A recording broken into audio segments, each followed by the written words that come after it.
Uma segunda situação, aproveitando o gancho da anemia infecciosa equina, é uma doença muito comum, é a estomatite vesicular. O que é estomatite vesicular? Estomatite vesicular é uma doença que provoca bolhas, que são chamadas vesículas, na boca.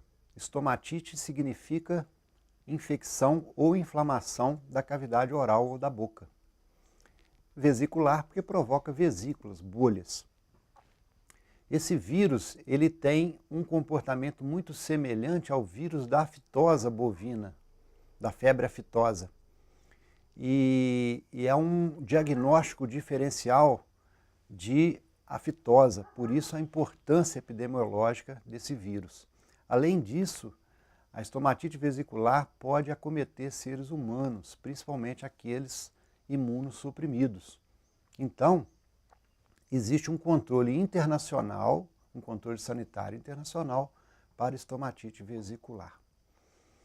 Ela está presente em todo o território nacional, acontece principalmente em situações de estresse.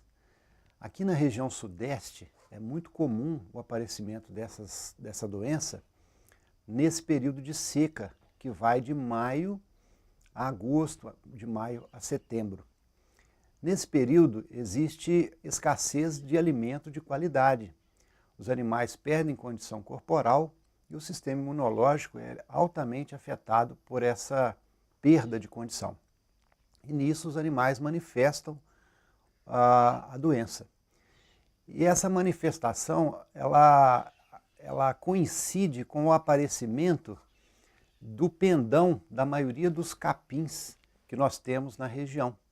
É a época do pendão do capim gordura, é a época do pendão do capim napier, é a época da semente do braquiária. Então, os leigos têm como definição dessa doença chamada doença do pendão do capim. Eles acreditam que essa doença aparece por causa do pendão do capim. A doença acomete a cavidade oral dos cavalos. Aparece na forma de úlceras ao redor dos lábios e na gengiva.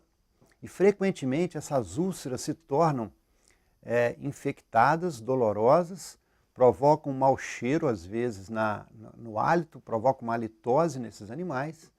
E quando a gente vai examinar a cavidade oral, frequentemente nós encontramos fragmentos de capim e as sementes do pendão do capim penetrando essas úlceras. Daí a crença que a doença é causada pelo pendão do capim. Mas, na verdade, é uma úlcera que começa com uma bolha que estoura, se torna uma ferida e essa ferida acaba sendo penetrada por sementes de capim. E essa doença, então, ela tem uma importância muito grande porque a exigência hoje, na maioria dos eventos, exposições de cavalos, a inspeção da cavidade oral antes dos animais adentrarem aos parques de eventos para a presença de úlceras na cavidade oral. Uma vez presente essas úlceras, os técnicos de admissão dos animais dão um diagnóstico presuntivo da doença e impedem que ou o animal individual ou o rebanho que está adentrando o parque de exposição seja impedido. Isso causa enormes prejuízos aos criadores, né, que deixam de participar de eventos, gastam muito na preparação desses animais e quando chegam próximo da exposição, nós temos o problema da estomatite vesicular. Então nós temos que ter um cuidado especial com essa doença. Como é que a gente pode prevenir que ela aconteça? Primeiro, evitando as situações de estresse, que são comuns na preparação desses animais para as exposições. Excesso de trabalho, excesso de confinamento. Devemos também utilizar um esquema de vacinação não específico para essa doença, porque não tem vacina para estomatite vesicular, mas devemos vacinar esses animais contra as doenças às quais nós podemos vacinar para evitar que essas doenças prejudiquem o sistema imunológico do animal e ele venha a ficar vulnerável à estomatite vesicular. Uma coisa importante no controle dessa doença é o exame periódico, todo dia, da cavidade oral dos animais, pelos tratadores, pelos responsáveis, e uma vez identificado qualquer animal suspeito, ele deve ser isolado a pelo menos 200 metros de distância do resto do rebanho, se possível. E o mais importante, cuidado na higiene dos objetos que têm contato com esses animais, principalmente as embocaduras. Assim como as escovas de dente são objetos de uso pessoal, no caso do ser humano, a embocadura também deveria ser um objeto de uso pessoal. Mas isso de uso exclusivo do indivíduo equino, né? Mas muitas vezes isso não é possível por questões econômicas. Então, nós devemos adotar um sistema de higienização das embocaduras entre um cavalo e outro. Essa higienização é fácil, ela pode ser lavada em água corrente e podemos fazer uma imersão em uma água clorada. Nós colocamos cerca de 1 colher de cloro ou de água sanitária dentro de 10 litros de água e imergimos por pelo menos 1 minuto a cabeçada junto com a embocadura dentro dessa água antes de transferir essa embocadura para um outro animal. Isso é uma prática simples que pode ser adotada em qualquer situação de manejo e que pode prevenir situações de incidência da estomatite vesicular. Bom, vamos continuar então falando sobre as doenças importantes para o manejo sanitário. Uma doença que ganhou destaque recentemente no Brasil é o mormo. O mormo é uma doença conhecida de longa data no mundo e ela foi particularmente importante durante o final do século XIX, início do século XX, em que existiam grandes movimentações de tropas através da Europa e quase todas a engenharia de guerra daquela época era movida a cavalo. Grandes cavalarias montadas cruzavam a Europa e também os canhões, a artilharia era puxada por cavalos e mulas. E durante a Primeira Guerra Mundial, o exército russo ele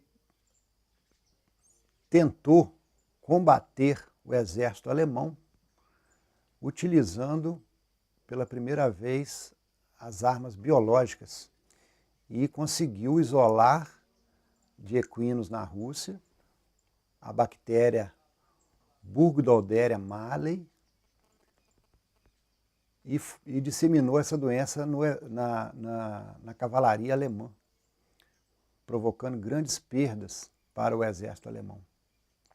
A partir daí, essa doença tornou-se importante na epidemiologia das doenças infecciosas equinas através do mundo, e quase todos os países, principalmente os da Europa e Estados Unidos, têm barreiras sanitárias contra a Burgdorferi malei. Além disso, Burgdorferi malei é uma doença potencialmente zoonótica, podendo afetar principalmente indivíduos imunossuprimidos, aqueles que estão fazendo uso de quimioterapia, pessoas portadoras do vírus da AIDS. Então, é uma doença muito importante mundo afora. Contudo, é uma doença que está presente no Brasil há muitos anos. Nós temos notícia dessa doença no Nordeste, principalmente no interior de Pernambuco, em raras aparições, mas que provavelmente devido ao aumento da nossa capacidade da medicina veterinária brasileira de começar a identificar essa doença, principalmente com a grande a grande entrada no mercado de trabalho de muitos médicos veterinários, nós ganhamos uma capacidade de identificação de muitas doenças. E daí começamos a dar o diagnóstico do mormo em diversas regiões do país. Uma das grandes discussões atuais sobre o diagnóstico de mormo são as reações cruzadas que acontecem com várias doenças que podem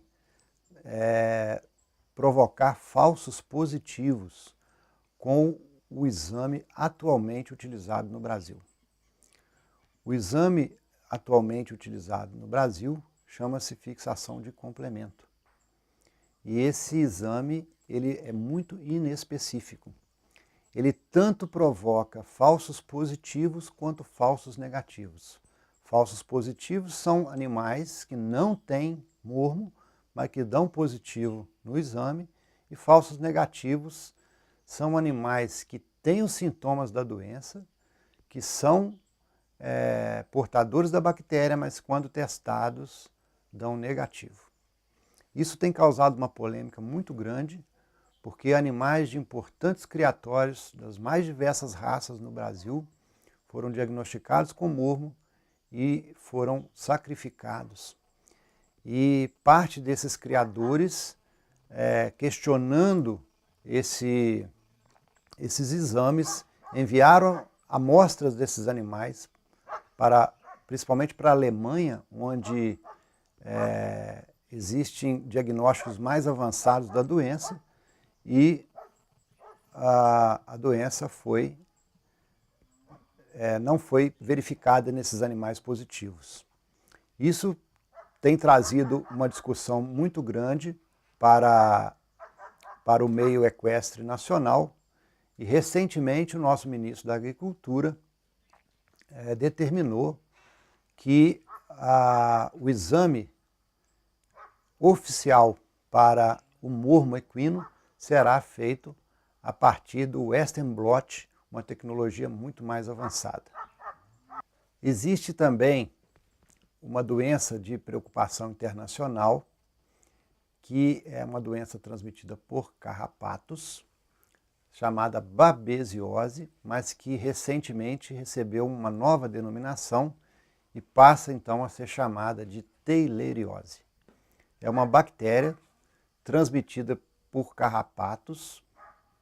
Os carrapatos de cavalo, que são duas espécies principais no Brasil, que é o Amblyomma cagenense e o Anocento nitens, ou Dermacento nitens, que é o carrapato da orelha.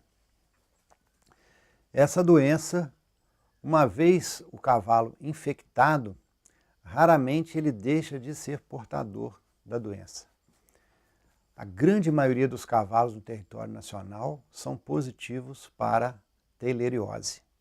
Eles são portadores assintomáticos da doença. A doença comete principalmente cavalos sob condições de estresse. Isso é uma grande preocupação, porque durante a exportação desses cavalos, a grande maioria vai dar exames positivos para a teileriose. E esses animais precisam sofrer um tratamento com drogas que são potencialmente muito tóxicas para se tornarem negativos e conseguirem ser exportados. A prevenção da babesiose é quase impossível, porque todo o território nacional ele tem a presença de carrapatos nas pastagens. Então a transmissão ela é quase que compulsória. Uma vez presente no território nacional, vai adquirir carrapatos e vai evitar, e vai se contaminar com a bactéria. A única forma de prevenção seria a completa ausência de carrapatos. Isso pode ser conseguido em áreas extremamente controladas. O exemplo disso foi um trabalho excepcional desenvolvido por uma equipe da UFMG, junto com os profissionais do Exército Brasileiro, na Escola de Equitação do Exército em Deodoro para sediar os Jogos Pan-Americanos, os Jogos Equestres do Pan-Americano e também os Jogos Olímpicos, agora de 2016. Foi feito um trabalho durante 2 anos para a eliminação completa dos carrapatos daquela região, para evitar que cavalos oriundos de áreas livres da doença, como muitas áreas da Europa, Estados Unidos, Canadá, não entrassem em contato com carrapatos.